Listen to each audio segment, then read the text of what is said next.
세례 요한은 예수 그리스도를 증거하기 위하여 보냄을 받은 사람입니다. 마치 옛날에 왕이 행차를 할 때 미리 사신들이 그 길을 예비하며 준비하여 길을 터놓는 역할을 했던 것처럼 세례 요한은 오직 이 일을 위하여 자신의 모든 삶을 바쳤던 사람입니다.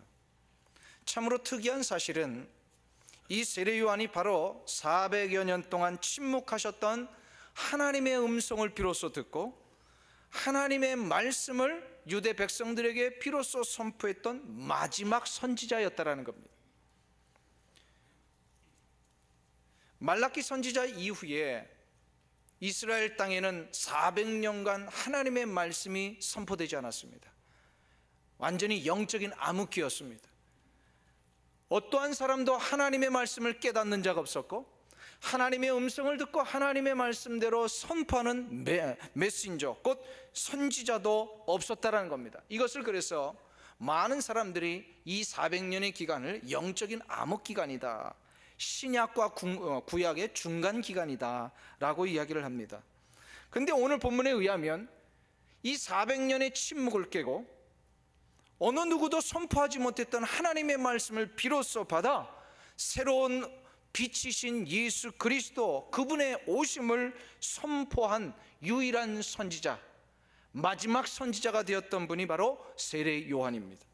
그러기 세례 요한의 등장은 참으로 많은 사람들에게 신선한 충격이었고 그의 영향력은 가히 폭발적이라고 할 수 있었습니다. 하나님의 말씀에 400년 동안 목말라 했던 이스라엘 백성들이 이 귀한 생명의 말씀이 선포되자마자 마구 몰려들기를 시작했어요. 오자마자 그의 메시지 앞에 귀를 기울이고 자신들의 죄를 깨닫고 세례 요한이 베푸는 세례 앞에 자신들의 죄를 다 씻는 이런 결단들이 일어나기를 시작했습니다. 이쯤 되면 한번 생각해 보세요. 세례 요한 역시도 자신의 영향력이 막 확장되어 나가는 이 상황 앞에 당시의 종교 지도자들이 이 종교적인 권한을 가지고 수많은 사람들을 좌지우지하며 권력의 최고의 자리에 올라갔듯이 제사장 가문의 출신남께 자신의 이 영향력 때문에 막 사람들이 모여드는 이것을 이용해서 자신의 이름을 한 번쯤 드러내보고 싶은 그런 유혹을 받지 않았겠습니까? 이것이 실은 이 시대의 수많은 말씀의 사역자들, 교회의 지도자들이 당면하고 있는 유혹이며 어려움이기도 합니다. 조금만 자기가 인정을 받고 자기의 이름이 조금만 드러나기를 시작하는 순간부터 사람들은 어떤 유혹을 받냐면 하나님 앞에 돌려줘야 할 영광과 박수거를 자기가 받고 싶은 유혹을 받습니다. 이게 모든 인간이 가지고 있는 고민입니다. 그렇기 때문에 다는 아니지만 우리가 매스컴에서 훌륭했던 목사님들이 이 문제 앞에 넘어지는 경우들을 우리는 가끔 봅니다. 실은 이 본문을 보면서 저 역시도 이 문제 앞에 자유로울 수 있는 자가 아니다라는 것을 알게 되었습니다. 조금만 인기가 올라가고 조금만 많은 사람들의 주목을 받기를 시작하면 제 자신도 이 문제 앞에 어떻게 될까 참 두렵더라고요. 이 우리의 연약한 인간이기 때문에 이러한 유혹을 다 받습니다. 그런데 오늘 본문에 보면 오늘 마태복음뿐만 아니라 마가, 누가, 요한에 걸쳐서 이 세례 요한에 대한 이야기가 나오고 있는 모든 본문이 동일하게 세례 요한은 전혀 그런 문제 앞에 흔들리지 않았다라고 이야기를 합니다. 오히려 흔들리지 않은 정도가 아니라 앞으로 오실 진정한 빛의 주인공 메시아 예수 그리스도를 완전히 준비하며 예비하며 그분만을 선포하는 일을 위하여 자신의 인생의 전부를 바쳤다라고 성경은 보고를 하고 있습니다. 그래서 자신의 인생의 전부라고 할 수 있는 이 30년 가까이를 세례 요한은 하나님의 나라의 진정한 왕이신 예수 그리스도의 그 길을 예비하는 사신이 되어서 메신저가 되어서 광야에서 이것을 준비하며 살았다라고 말합니다. 육신적으로 보면 세례 요한은 예수님보다 6개월 먼저 태어난 사촌형입니다. 그러나 그는 철저하게 그런 육신적인 세상적인 모든 기준을 다 내려놓고 예수님을 진정한 하나님의 아들, 이 땅의 진정한 왕으로 그는 분명하게 인정을 했어요. 그래서 철저하게 예수님 앞에 자기 자신을 낮추었습니다. 얼마나 겸손한지 오늘 11절에 보면은 읽지는 않았지만 예수님의 그 행하시는 모든 일 앞에 자기는 예수님의 신발도 들기를 어려울 정도이다. 완전히 자기 자신을 낮췄어요. 그리고 오직 자기가 해야 할 유일한 역할은 예수님의 그 길을 미리 닦아놓는 것이다. 예수님을 소개하는 것이다 라고 하면서 그런 삶을 위해 30년을 온전히 준비했고, 이것을 준비하기 위해서 그는 광야에 외치는 자의 소리가 되어 불꽃 같은 인생 살다가 실제로 사역은 1년 정도밖에 못했어요. 그리고 그가 1년 사역하다가 순교를 당합니다. 마태는 이런 세례 요한을 예수님의 탄생 이후에 28년이 지난 시점에 예수님보다 앞서서 등장시킵니다. 우리가 지난주까지 살펴보았던 마태복음 2장은 예수님의 탄생 이야기를 기록한 본문이라면 2장이 끝나고 3장까지의 이 사이는 시간적으로 28년이 지납니다. 그리고 그 중간의 모든 시간들을 다 생략하고 예수님이 이제 공생애를 시작하시는 30이 되시기 바로 전에, 30 되시는 그 사역 전에 먼저 세례 요한을 등장을 시킨다는 겁니다. 왜 마태는 세례 요한의 등장을 먼저 언급하고 있는 것일까요? 그것은 예수님을 정점으로 해서 모든 성경의 가장 하이라이트는 예수 그리스도의 오심입니다. 그래서 예수 그리스도를 정점으로 해서 그 이전의 사람과 그 이후의 사람들이 걸어야 할 인생의 길이 무엇인지를 가르쳐 주기 위하여 그 모델로 세례 요한을 등장시킨 겁니다. 예수 그리스도가 오기 이전의 사람들은 바로 예수님을 기다리며 준비했던 사람들입니다. 오실 예수님을 맞이했던 사람들입니다. 그런 반면에 예수님 이후의 모든 성도들은 예수님의 그 이미 걸어가신 길을 따라가면서 앞으로 재림하실 예수님을 기대하며 사는 사람들입니다. 그러니까 구약의 사람들이나 신약의 사람들이나 다 동일하게 뭐예요? 예수님을 기다리는 사람들입니다. 아멘? 그런 의미에서 구약의 백성이나 신약의 백성이나 동일한 인생의 길을 가게 되어 있습니다. 전혀 다르지 않습니다. 마태는 오늘 본문에서 세례 요한이 걸어간 그 길을 우리에게 소개하므로 예수님 이전이나 예수님 이후에 있는 모든 백성들이 걸어가야 할 예수님을 어떻게 맞이하며 어떻게 기다리며 예수님이 우리에게 주신 그 길을 어떻게 가야 하는지를 분명하게 우리에게 가르쳐주고 있습니다. 그 가장 중요한 첫 번째 방법이 오늘 본문 1절에 나옵니다. 우리 1절을 다시 한번 한 목소리로 합독하도록 하겠습니다. 3장 1절입니다. 그때에 세례 요한이 이르러 유대 광야에서 전파하여 가로되, 세례 요한의 삶을 마태는 소개하면서 한마디로 이렇게 표현합니다. 세례 요한은 유대 광야에서 외치는 소리였다는 거예요. 과연 이게 무슨 뜻입니까? 왜 굳이 이런 소개를 먼저 하는 것일까? 이것은 의도적으로 요한이 어떤 길을 갔는지를 가르쳐주기 위함이었습니다. 우리 성도들이 이미 오신 예수 그리스도의 길을 어떻게 따라가고 앞으로 장차 재림하실 예수님을 어떻게 기다릴 것인가를 가르쳐주기 위하여 요한의 길이 이것이었다라고 가르쳐준다는 거예요. 그 한마디로 뭐냐면 광야의 삶이라는 것은 오직 예수 그리스도만을 바라보고 예수 그리스도에게만 집중하는 삶이었다라는 거예요. 이 삶을 누가 그렇게 살아야 된다는 거예요 지금? 아직도 잘 모르시겠어요? 제가 처음부터 다시 설명을 해야 돼요.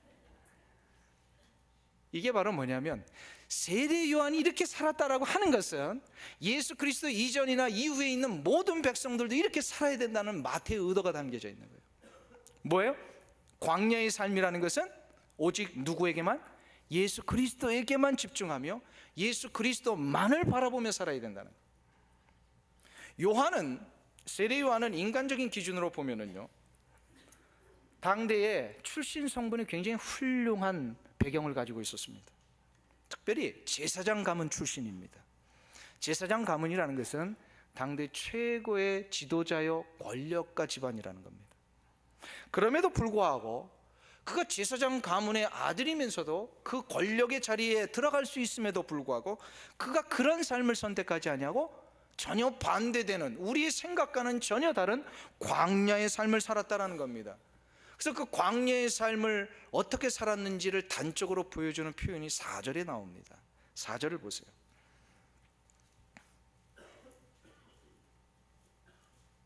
같이 한 목소리 있습니다. 이 요한은 약대 털옷을 입고 허리에 가죽띠를 띠고 음식은 메뚜기와 석청이었더라.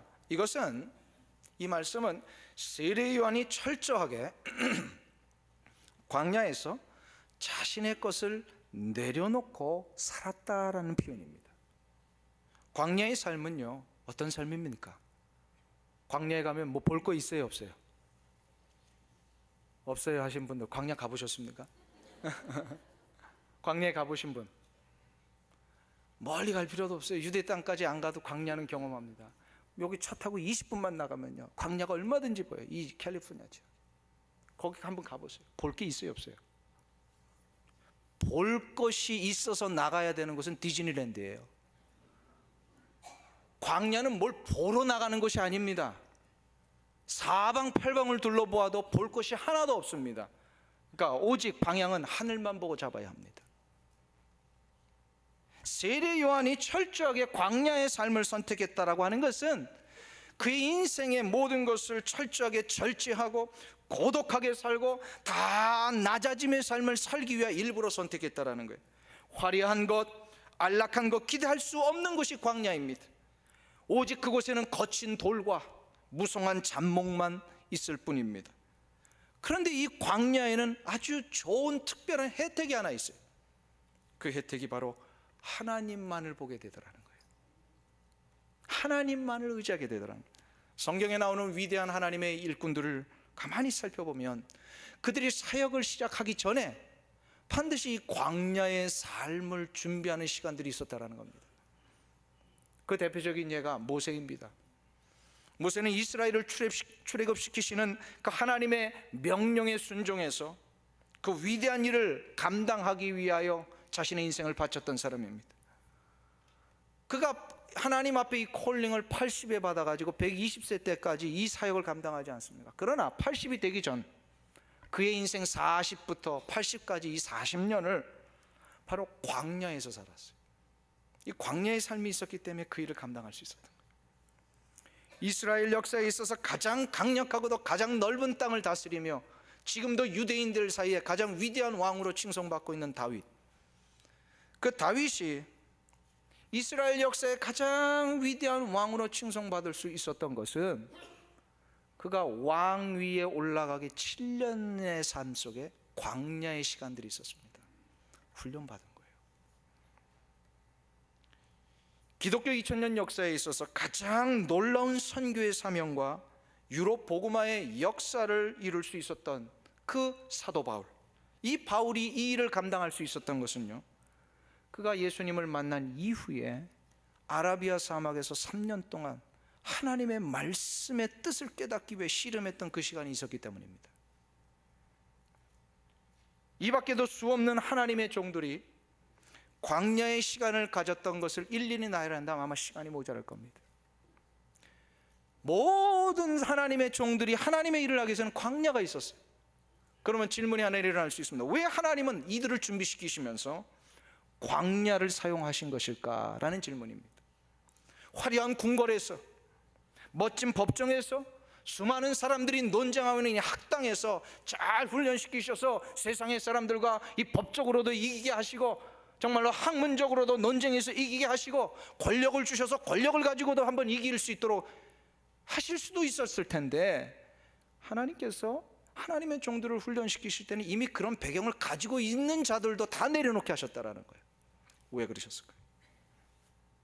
바로 하나님은 하나님의 종들을 훈련시킬 때에 그 종들로 하여금 탁월한 능력을 소유케 하시거나 외적인 화려한 조건을 준비시키는데 하나님의 목적이 있지 않으셨다라는 거예요. 하나님은 누군가를 준비시키실 때는 반드시 한 가지 목적이 있으십니다. 바로 하나님만을 철저하게 붙들 수 있느냐, 이거를 훈련시키시기 위하여 광야로 내모신다는 거예요. 광야는 하나님만 바라볼 수 있게 하는 최적의 장소입니다. 근데 이상하죠? 광야 가면 아무것도 얻을 수 없을 것 같은데 이 광야를 가니까 놀라운 것들이 이루어집니다. 세례 요한은 수많은 제사장의 자제들이 그랬듯이, 수많은 종교의 지도자들이 그랬듯이 화려한 건물이나 멋진 이 권력의 능력을 누리며 사람들의 인기를 모으며 그 시대적인 흐름에 정말로 편승해서 가는 그런 사도가 아니라 오히려 거기에 반해서 철저하게 하나님만을 의지하며 자신의 모든 것을 내려놓는 이 길을 위하여 광야의 삶을 일부러 선택했다라는 겁니다. 일부러 선택했어요. 한번 생각해 보세요. 그가 예루살렘에 제사장들이 거하는 그곳에 있었다면 어떤 걸 누렸을 것 같으세요? 화려한 제사장복을 입지 않았어요? 않았겠어요? 그런데 그가 그것을 벗어 던지고요, 광야에서 뭘 입었다고요? 약대 털옷을 입었습니다. 멋진 에봇의 이 금띠를 뚫지 아니하고 그는 가죽띠를 뚫었다는 거예요. 이게 바로 그 뜻이에요. 제사장에 대해서 예루살렘 성전에서 거하면 저녁마다 뭘 먹었을 것 같으세요? 아마도 양다리를 매일마다 뜯지 않았을까. 근데 그는 기꺼이 그거 포기하고요, 광야로 가서 뭘 먹었다고요? 오늘 본문에는 메뚜기와 석청이었다. 메뚜기 뒷다리가 있을까요, 없을까요? 먹을 게 없는 거예요. 한번 보세요. 그냥 그것을 절제하며 자족하며 살았다는 겁니다. 왜 그런 삶을 일부러 선택했다고요? 오직 한 가지 목적, 하나님에게 집중하기 위해서, 하나님만을 바라보는 이 훈련을 받기 위하여서 그는 광야의 삶을 들어갔습니다. 실은 사람들이 광야를 힘들어하는 이유가 여기에 있습니다. 하나님 앞에 훈련 받는 거야 보면 당연히 받아야 된다고 생각하지만 광야에서 훈련을 받으려니까 얼마나 힘듭니까? 다 내려놔야 되고 절제해야 되고. 그런데 문제는 뭐냐면 사람들은 훈련을 받는다 하면은요, 자꾸 탁월한 능력과 화려한 배경을 준비하는 것으로만 생각을 합니다. 내가 뭔가 훈련 받으면 참 멋지게 내가 정말 힘을 길러가지고 내가 멋지게 한번 사용해 보리라 라고 하는 것으로 준비를 생각을 합니다. 그런데 하나님은요, 탁월한 능력을 가진 자와 일하시는 것이 아니라 하나님을 전적으로 의지하는 자와 일을 하십니다. 이게 세상의 사람들과 우리 그리스도인들의 길이 다른 이유가 여기에 있어요. 이 길이 바로 요한이 걸어갔던 길입니다. 가끔가다 우리 교회 부목사님들이나 신학교, 제가 나오는 그 신학교의 동문들 혹은 후배 목사님들과 사석에서 만나는 일이 있을 때마다 제가 부탁하는 것이 하나 있습니다. 너무 세미나 다니는 일에 목숨 걸지 말라라는 부탁을 합니다. 중요한 것은 얼마나 많은 사역의 내용들을 내가 준비해 놓느냐가 아니라 내가 하나님 앞에 얼마나 하나님만을 전적으로 의지하며 사느냐, 이것이 준비되어야 된다라는 것을 강조합니다. 이게 하나님 앞에 내가 얼마나 하나님만을 집중하며 하나님만을 붙들며 사느냐, 이거 준비되면 실은 제가 낭비했던 시간들을 훨씬 더 줄일 수 있기 때문입니다. 그래서 이걸 자꾸 만날 때마다 얘기를 해줘요. 세미나라는 것은요, 굉장히 좋은 기회입니다. 목회 세미나 같은 거예요. 이 세미나를 다니면 몰랐던 목회적인 정보와 다양한 사역의 내용들을 잘 배울 수 있는 기회가 됩니다. 이것은 매우 중요하고 참으로 좋은 기회입니다. 그러나 문제는 뭐냐면, 무슨 세미나가 있다면 열일을 제쳐두고 거기에만 참여하는 자들이 있다는 것입니다. 중요한 것은 세미나를 통하여 얼마나 많은 목회적인 방법론들을 내가 습득해 놓느냐가 아니라 내가 하나님만을 전적으로 의지하며 바라보는 자인가. 만일에 내가 전적으로 하나님만을 바라보며 하나님만을 의지하는 자로 준비되면 하나님은요, 내가 생각지도 못한 놀라운 생각과 지혜로 방법들을 가르쳐 주십니다. 근데 하나님을 바라보는 이 훈련과 준비가 안 된 채 그냥 세미나만 다니잖아요. 정보만 얻잖아요. 나중에 그거 다 써먹을 것 같은데 하나도 못 써먹습니다. 하나도 못 써요. 그 일을 반복했던 사람이 저 아닙니까? 제가 그랬어요. 제 참 부끄러운 고백이지만 저에게도 그런 시간들이 많았어요. 하나님을 의지하는 것보다 세미나를 더 의지했었어요. 제 사무실에 한 벽면 밑바닥에 보면요, 지금도 그때 세미나 다니면서 모아놓던 세미나 바인더들이 수북히 쌓여 있어요. 근데 그걸 열어본 지 10년도 더 된 것 같아요. 하나도 사용하지 못합니다. 언제부터인가 하나님은 저에게 그런 깨달음을 주셨어요. 그 쌓아놓은 세미나가 중요한 게 아니라는 거예요. 순간순간마다 나에게 실제로 다가오시는 그 하나님의 은혜의 역사를 체험하고 그 하나님만을 붙들며 나갈 때에 하나님은 생각지도 못한 놀라운 지혜로 방법을 가르쳐 주셨더라는 거예요. 제가 이것을 깨달은 다음부터는요, 정말로 이 깨달음이 얼마나 귀중한 깨달음인가 하나님 앞에 날마다 감사하면서 이거를 자꾸 얘기를 해주는 거예요. 많은 사람들한테 이거 자꾸 얘기를 해요. 그래야 시간 줄이니까. 사랑하는 성도님 여러분, 이것이 어찌 저만의 문제이겠습니까? 이것은 이 자리에 앉아 계신 여러분들의 삶의 현장에도 그대로 적용되어야 될 줄 믿습니다. 현재 일하고 있는 내 땀의 현장에서, 일터의 현장에서 진정으로 중요한 것은 세상의 사리에 얼마나 밝은 자가 되느냐가 아니라는 겁니다. 내가 땀 흘려 일하고 있는 곳에서 가장 중요한 것은 이 상황에서 지금 나와 함께 하시는 그 하나님을 내가 얼마나 간절하게 붙들며 그 하나님에게 집중하며 사느냐, 이것이 더 중요한 문제인 줄 믿습니다. 내가 일하는 이 삶의 현장에서, 인생의 현장에서 얼마나 남보다 앞서서 성공하느냐가 중요한 것이 아니고 내 현장에 나를 지금까지 인도하시고 앞으로도 인도하실 그 하나님을 붙들며 믿으며 기대하며 나가는 것이 더 중요한 문제인 줄 믿습니다. 우리 가정에서도 마찬가지입니다. 우리의 자녀들을 얼마나 능력 있는 아이들로 키워내느냐가 아니라 우리의 아이들을 어떻게 하나님만을 전적으로 의지하며 어떤 상황, 어떤 형편에 있든지 간에 하나님을 바라보는 그 눈을 잃어버리지 않게 하느냐가 오히려 아이들에게 능력을 키워주는 것보다 더 중요합니다. 이거 붙들고 나가잖아요. 그러면 우리 아이들이요, 세상의 방법이 도저히 따라올 수 없는 진정한 복과 형통의 길을 걸어갈 줄 믿습니다. 이것이 실은 세례 요한이 걸어갔던 인생의 길이었습니다.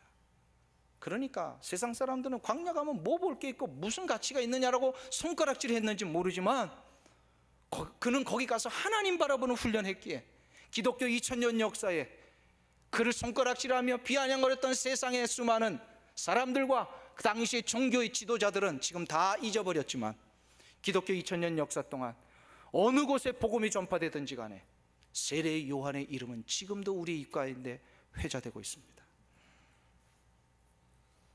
선교지에 갈 때마다 저는 선교사님들의 현재 사역이나 열매에 대하여는 한 번도 평가를 해본 적이 없습니다. 그리고 현재 하시고 있는 그 선교사님들의 사역에 대해서 잘했다거나 잘못했다거나 이야기를 해본 적이 없습니다. 왜냐하면 하나님의 일에 있어서는 그러한 것이 중요하지 않기 때문에 그렇습니다. 하나님은 우리가 무엇을 하고 있느냐보다 더 중요한 게 지금 우리가 하나님 앞에 어떤 사람으로 살고 있느냐가 더 중요하시니까.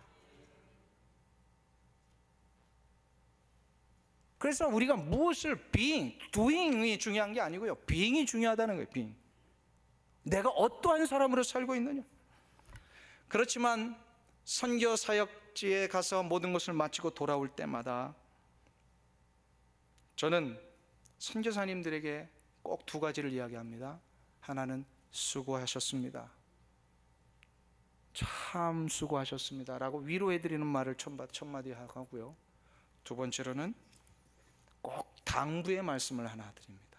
그게 바로 뭐냐면, 선교사님 너무 화려한 성과를 만들어내는 일에 집중하지 마시고 매 순간마다 선교사님이 하나님 앞에 어떠한 선교사가 되어야 할지, 어떻게 하나님을 의지하며 살아야 할지, 어떻게 하나님만을 바라봐야 할지, 여기에 집중하는 선교사가 되시기를 부탁합니다.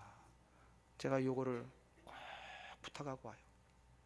광야 40년 동안 왜 하나님께서 이스라엘 백성들에게 만나를 일주일 동안 먹을 것을 주지 아니하시고 매일마다 주셨습니까? 한번 생각해 보세요. 우리는 그래도 일주일치가 있어야 좀 안심이 되잖아요. 하나님은 만나를 일주일치를 주지 않으셨어요.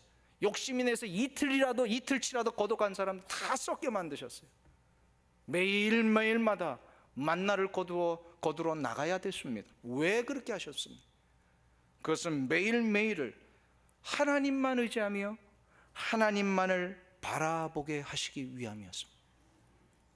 광야에서 40년 동안 이스라엘 백성들이 살아남은 것은 그래서 만나 때문이 아닙니다. 이스라엘 백성들이 40년의 광야 생활을 살아남아 견딜 수 있었던 것은 하나님 때문이었습니다.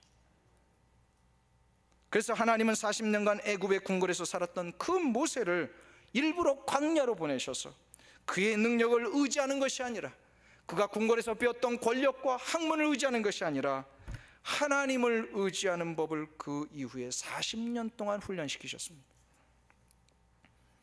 이 동일한 이유 때문에 다윗 역시도 이미 왕으로 기름 부음 받았지만 그 즉시로 그가 궁궐에 들어가지 못하고 7년 동안 광야에서 그가 기다려야 했습니다. 사도 바울 역시도 그가 예수 믿기 이전에, 예수님을 만나기 전에 가졌던 세상의 그 놀라운 권력, 탁월한 율법적인 지식이 많이 있었음에도 불구하고 하나님은 그의 권력이나 율법에 대한 지식을 의지하는 것이 아니라 하나님만을 의지하는 삶을 훈련시키기 위하여 아라비아 사막에 3년 동안 그를 내모신 거예요. 광야에 있어야 하나님을 제대로 볼 수 있는 줄 믿습니다. 그래서 우리에게 때때로 광야를 허락하십니다. 근데 광야는 중요한 게 평생 있는 것이 아닙니다. 광야는 하나님이 허락하신 기간 동안만 있습니다.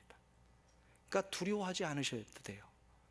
광야는 반드시 통과케 하십니다. 우리 인생의 광야를 허락하실 때마다 어떨 때는 화려한 거 내려놓게 하시고 누렸던 거 다 내려놓게 하실 때가 있습니다. 그게 광야예요. 그러나 평생 광야에서 살려고 하지 않으세요. 반드시 우리에게는 광야를 통과해야 해야 할 역할을 주시기 위해 그 시간들을 허락하셨다는 겁니다. 그러면 그 시간 동안 뭘 해야 된다고요? 광야에서는 하나님을 집중해야 합니다. 예수 그리스도만을 바라보는 이 훈련이 되면 광야의 삶은 끝납니다. 아멘. 오늘 이 아침에도 내 인생의 광야 언제나 끝날까 가지고 오신 분들이 있죠. 예수 그리스도에게 집중하는 이 훈련이 되면 광야는 끝나는 줄 믿습니다. 인도의 시인 타고르가 하루는 배에서 촛불을 켜놓고 아름다움이 무엇인가를 소개하고 있는 이 책을 열심히 읽고 있었습니다. 그러다가 바람이 갑자기 부는 바람에 이 촛불이 꺼져버렸어요. 촛불이 꺼지자마자 정말로 열심히 책을 봤더니 이 책도 못 보게 되고 어두워지니까 깜깜해졌는데 시간이 조금 지나니까 갑자기 슬그머니 밝아지는 것을 느끼게 됩니다.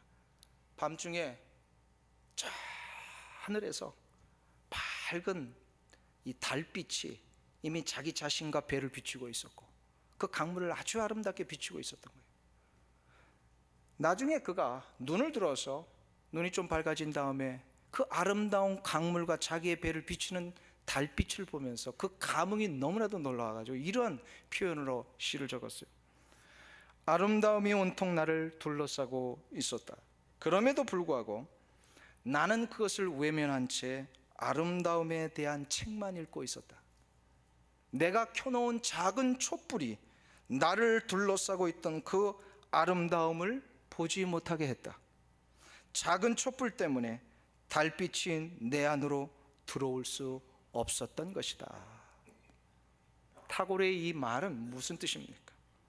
우리가 진짜 아름다움을 보지 못하는 그 이후, 아름다운 이 태양빛, 생명의 빛을 보지 못하고 사는 그 이유를 잘 가르쳐주고 있습니다. 바로 뭐 때문이라고요? 촛불 때문입니다. 우리 옛말에 한눈 팔지 말고 살아라 라는 말이 있습니다. 왜 한눈을 팝니까? 볼 게 너무 많아서 그렇습니다. 한눈 파는 이유가 여기 있어요. 우리가 진짜 봐야 할 것을 집중하지 못하는 이유는 눈에 들어오는 수많은 볼거리들이 있기 때문입니다.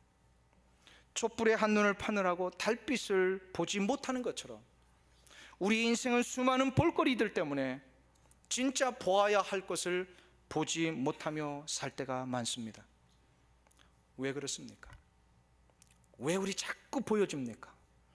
안 봐도 되는 것들이 왜 자꾸 보여줍니까? 이 부분에 대하여 독일의 이 신학자인 폴 틸리히라고 하는 신학자는요, 이 문제를 관심이라고 하는 표현을 썼습니다. 보는 것은 관심 때문이라는 거예요. 관심이 뭡니까? 한자로 관심, 붙들 관자에 마음심자를 씁니다. 자꾸 우리는 이것도 붙들고 싶고 저것도 붙들고 싶고, 저 남들이 하고 있는 거 저거 보기만 하면 또 저것도 붙들고 싶고, 그러니까 자꾸 이 붙들고 싶은 마음이 있으니까 자꾸 보게 되더라는 거예요. 보는 거예요. 근데 폴 틸리는 여기서 우리가 진짜 마음으로 붙들며 봐야 할 관심은 오직 한 가지라는 거예요. 그게 바로 우리의 인생을 궁극적으로 목적 지어진 그것을 바라보며 우리는 관심을 가져야 된다는 거예요. 이거를 그는 ultimate concern이라고 합니다. 궁극적인 관심. 우리에게 궁극적인 관심은 뭐여야 될까요? 바로 생명의 그 놀라운 역사를 보장하신 예수 그리스도이십니다. 예수 그리스도의 생명의 역사를 보장하신 그 빛을 우리가 관심을 가지고 바라볼 수만 있다면, 이 궁극적인 관심을 가지고 살 수만 있다면 우리는 촛불 때문에 한눈 팔지 않습니다. 인생의 가장 중요하고 먼저 되는 것을 그래서 우리는 바라봐야 될 줄 믿습니다. 이것을 보기 위해서는요, 광야에 서야 된다는 거예요. 도심에 있으면 달빛이 잘 보이지 않습니다. 그러나 광야에 있으면 달빛이 얼마나 아름다운지를 비로소 깨닫습니다. 사랑하는 성도님 여러분, 혹시 여러분의 삶 가운데 하나님이 광야의 시간을 허락하셨다면 그것은 하나님이 여러분들을 회복시키시기 위한 기회로 여기시길 축원합니다. 기회예요, 기회. 지난 2010년 1월에 한국의 한 일간지에서 한동안 한국 사회에 정말로 그 기업들 가운데 정말 앞서갔던 산미그룹의 2대 회장이었던 김현철 씨에 대한 인터뷰가 소개된 적이 있습니다. 왜 수도 없는 많은 기업의 2세들이 있음에도 불구하고 이 김현철 씨에 대한 그 인터뷰가 나왔을까? 제가 궁금해서 좀 보았더니요, 그 이유가 있어요. 그 인터뷰 시점에 얼마 전에까지 그분이 회장직으로 있었던 산미그룹의 최고 경영자 자리를 내려놓고 선교사가 되었더라고요.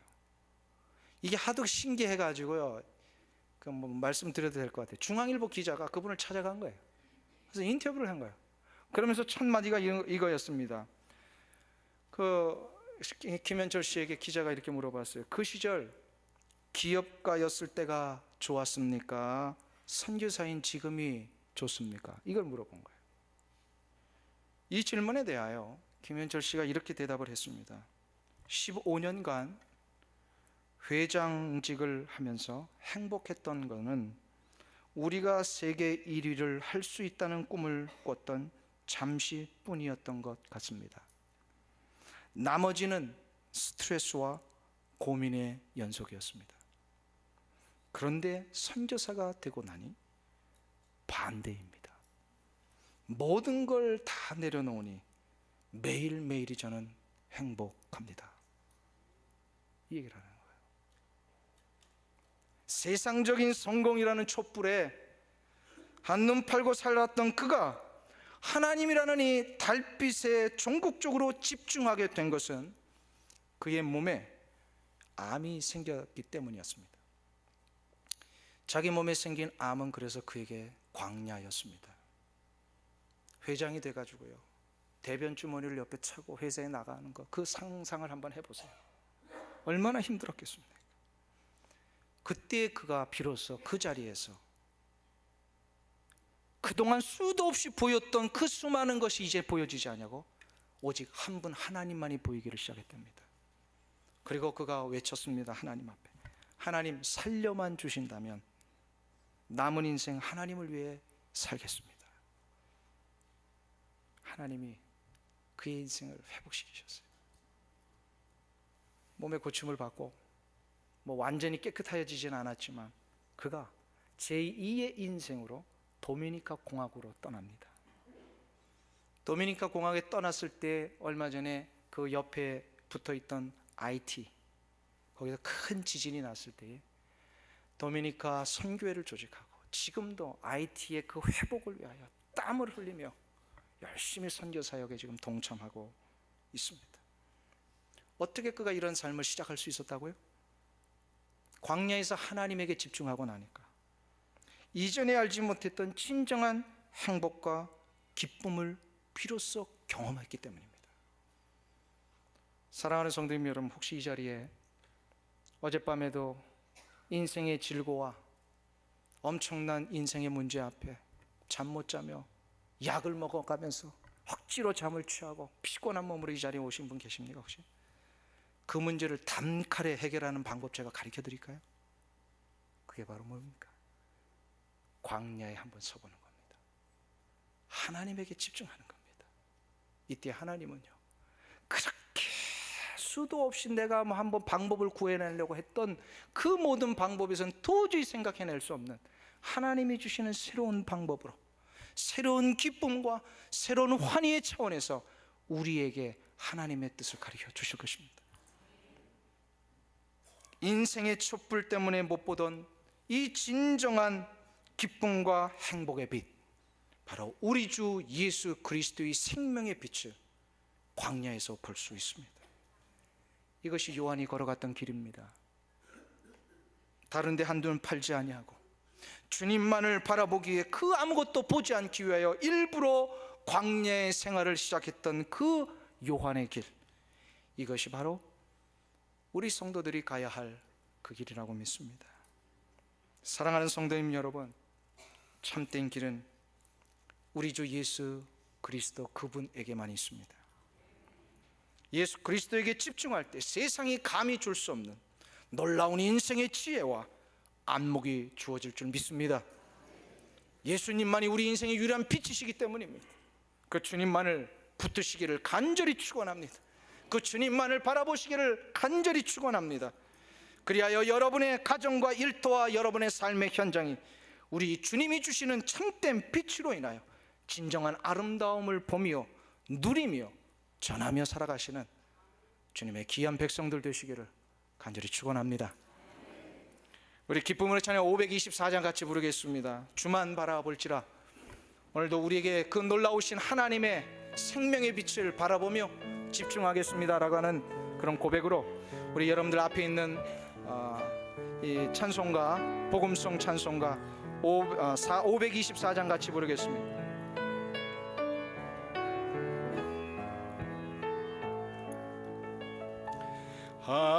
하나님의 사랑을 사모하는 자, 하나님의 평안을 바라보는 자, 너의 모든 것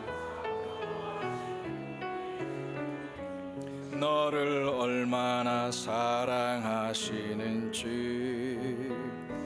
하나님께 찬양과 경배하는 자, 하나님의 선하심을 닮아가는 자, 너의 모든 것 창조하신 우리 주님이 너를 자녀 삼으셨.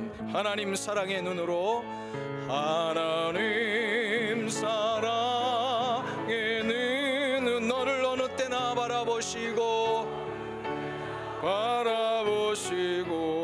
하나님 인자한 하나님 인자한 귀로서 언제나 너의 기울이시리. 어둠에 밝은 빛을 비춰주시고 너의 작은 신음에도 응답하시니 너는 어느 곳에 있든지 주를 바라고 주만 바라볼지. 하나님 사랑의 눈으로, 하나님 사랑의 눈으로 너를 어느 때나 바라보시고 하나님 인자한 귀로서 언제나 너의 기울이시리. 어둠에 맑은 빛을 비춰주시고 너의 작은 신음에도 응답하시니 너는 어느 곳에 있든 주를 바라고 주만 바라볼지. 주만 바라볼지라. 주만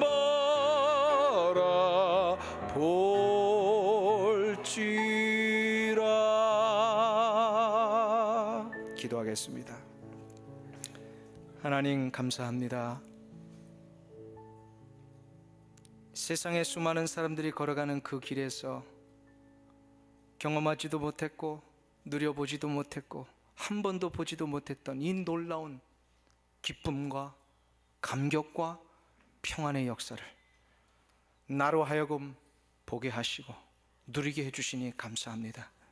예수 그리스도만이 나의 인생의 유일한 생명의 빛이시며 내가 걸어가야 할 유일한 방향이신 줄 믿사오니 때때로 이 방향을 잃어버릴 때 내게 주시는 광야의 시간들 결코 거부하지 아니하며 곧 이곳에서 내가 주를 향한 이 눈과 마음이 회복될 때 하나님은 다시금 광야에서 나를 이끌어내셔서 하나님의 놀라운 영광의 역사로 사용하여 주실 줄 믿사오니 이 자리에 머리 숙인 사랑하는 성도들 한 사람도 예외 없이 이 놀라운 생명의 빛 되신 예수 그리스도를 바라보는 이 눈을 잃어버리지 않게 도와주시옵소서. 예수님만을 붙들게 하여 주옵소서. 예수 그리스도에게만 집중하게 하여 주옵소서. 이 놀라운 생명의 길을 한 사람도 놓치지 아니하고 걸어갈 수 있도록 주께서 은혜 내려 주시옵소서. 예수님의 존귀하신 이름으로 기도하옵나이다. 아멘.